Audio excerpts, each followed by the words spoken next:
Sabe qual é o maior pesadelo de um dono de uma indústria? Não é imposto, não é concorrência. É o auditor fiscal do Ministério do Trabalho bater na porta da fábrica, olhar para as máquinas da indústria e dar um prazo de 15 dias para adequação à NR10 e à NR12, sob pena de interdição total e multa pesada. E foi exatamente isso que aconteceu neste caso real que eu vou mostrar para vocês aqui hoje. Eu fui chamado às pressas em uma indústria de descartáveis aqui na nossa região. O Ministério do Trabalho fez uma batida e reprovou a segurança das máquinas. E eu fui contratado para emitir o laudo de aterramento dessas máquinas e salvar a operação dessa indústria. Neste vídeo, nós vamos direto para o campo de batalha da engenharia industrial. Eu vou te mostrar os bastidores desse serviço e como nós identificamos falhas graves que poderiam eletrocutar um operador. Então, sem enrolação, já deixa o like aqui no vídeo, se inscreva no canal para dar aquela força e vamos para o conteúdo do vídeo de hoje. O cenário era o seguinte: a indústria possui 2 galpões enormes com um total de 30 máquinas rodando a todo vapor. A nossa missão era realizar os testes em cada um desses equipamentos e garantir, através de um laudo técnico, que eles estavam perfeitamente aterrados e que os operadores não correriam nenhum risco de choque elétrico durante a produção. O primeiro passo da nossa inspeção foi garantir que o painel principal do galpão estava conectado corretamente à malha de aterramento. Aqui nós estamos fazendo a primeira medição da resistência do aterramento. A primeira haste, ela é fincada a uma distância de 3 a 4 vezes a distância da malha, tá bem ali, a primeira haste. A segunda haste é fixada a uma distância de 62% da primeira. E o nosso ponto de prova é no barramento terra do quadro geral desse galpão. Tá conectado aqui. A conexão. Vou pegar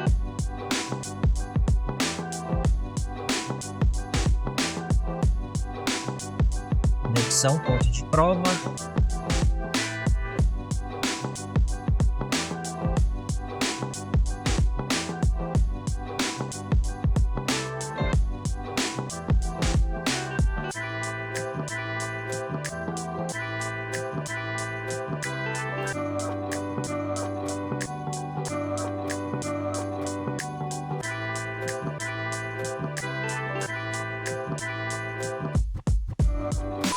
Encontramos um valor baixo de resistência, então concluímos que o barramento principal estava conectado ao aterramento. Esse quadro geral do galpão alimentava um quadro secundário, e esse painel secundário que distribui a energia para a maioria daquelas máquinas. Nosso segundo passo lógico era atestar a continuidade entre o barramento de terra do quadro geral e o barramento de terra desse quadro secundário.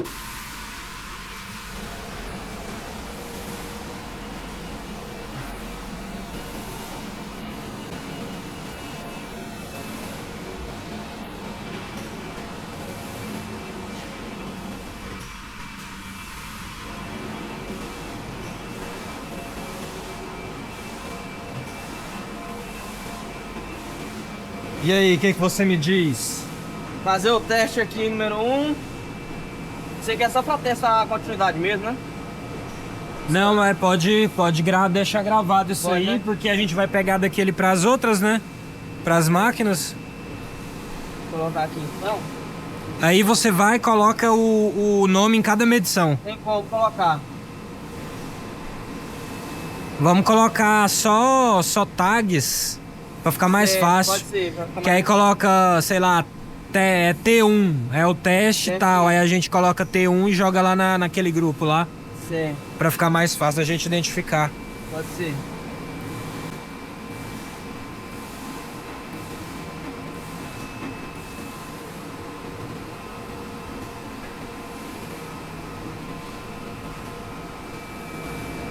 Não deu continuidade. Não hein? tá dando continuidade.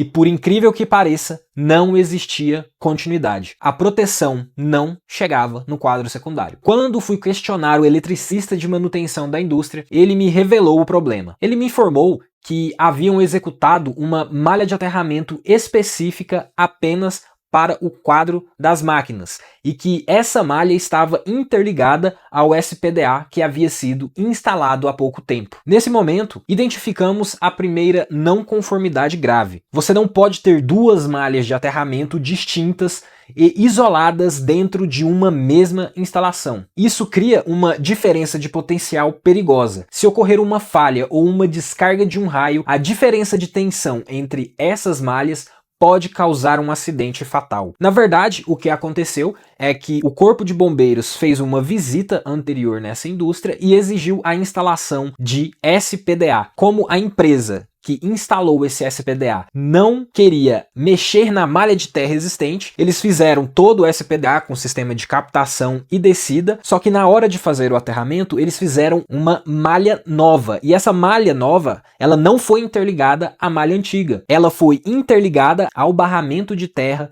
do quadro secundário. Não existia uma interligação, uma equipotencialização entre o quadro principal e o quadro secundário. Imediatamente, eu orientei o eletricista a interligar fisicamente os barramentos do quadro geral com o painel que alimentava as máquinas, unificando o sistema em uma única malha de aterramento. Com essa adequação alinhada com os eletricistas, fomos para a terceira e mais trabalhosa etapa do serviço: testar individualmente as 30 máquinas para atender às normas. Para isso, nós conectamos o milhomímetro no barramento terra do painel secundário e fomos testar a continuidade dos condutores de proteção até o quadro específico de cada máquina. Medimos a continuidade no barramento de terra da máquina, na carcaça metálica e em vários pontos de contato do operador. E foi aí que diagnosticamos a falha que chamou a atenção do Ministério do Trabalho. Que nós estamos fazendo a verificação de risco dessas máquinas.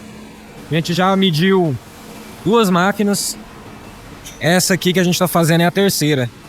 A gente já pegou essa aqui, fizemos as medições nessa e agora estamos terminando a terceira. Ainda tem mais ou menos mais 11 máquinas para a gente fazer essa medição. Aqui todas as máquinas vão precisar de uma ou outra intervenção para atender os requisitos e garantir que nenhum trabalhador aqui leve um choque. Que a gente está medindo aqui se tem continuidade entre o quadro ali, não sei se está dando para ver, mas ali na frente tem um quadro geral que alimenta essas máquinas. A gente está vendo se o aterramento daquele quadro está tendo continuidade e medindo a resistência até ele chegar aqui. Aqui, para vocês terem uma ideia, esse quadro não tem um barramento exclusivo para terra. Ele chega um cabo terra aqui e ele aterra essa parte aqui do quadro. Mas normalmente já não dá continuidade na carcaça do quadro e nem na porta. Então a gente vai indicar, para que isso seja feito em todas as máquinas, a criação de um barramento terra e desse terra fazer o aterramento da carcaça do quadro, das portas e das partes metálicas das máquinas. É um servicinho que não é trabalhoso, é fácil, tecnicamente não é difícil, mas vai levar um tempinho aí. A gente vai precisar da ajuda da equipe aqui para realizar essa adequação. Os testes revelaram que existia continuidade entre o quadro geral e o barramento interno de cada máquina. Porém, não havia continuidade entre o terra da máquina e a sua própria carcaça metálica. Ou seja, o fio de terra chegava até a máquina, mas a estrutura de metal onde o operador apoia as mãos o dia inteiro estava completamente desprotegida. Se um fio energizado descascasse e encostasse na parte metálica, a carcaça ficaria eletrificada e não desarmaria a proteção. Depois de realizar essa medição rigorosa e constatar o erro nas máquinas do primeiro galpão, nós reunimos a equipe técnica da fábrica e chegamos à conclusão de que seria estritamente necessário realizar adequações físicas. Eles precisariam equipotencializar toda a carcaça das máquinas, utilizando cabos flexíveis, conectando rigidamente essas estruturas ao barramento individual de cada equipamento. Nenhuma parte metálica sujeito a contato poderia ficar sem apresentar continuidade com o condutor de proteção. Além das intervenções das máquinas, a gente vai ter que conectar o terra desse painel aqui com o painel lá do outro lado. Aqui ele não tem continuidade do barramento terra desse quadro para o quadro lá. Então, uma delas a gente vai passar um condutor terra interligando esse painel até o próximo, o painel ali que alimenta todas essas máquinas aqui.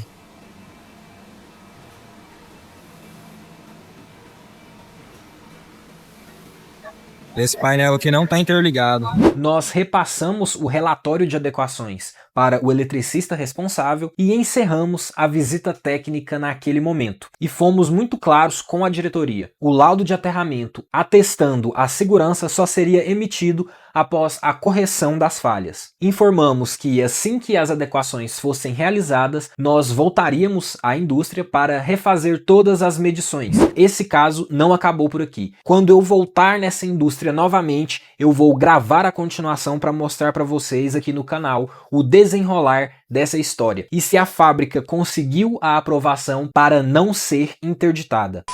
Para não perder a parte 2 desse serviço, já se inscreva aqui no canal e ative as notificações. Um grande abraço e até o próximo vídeo.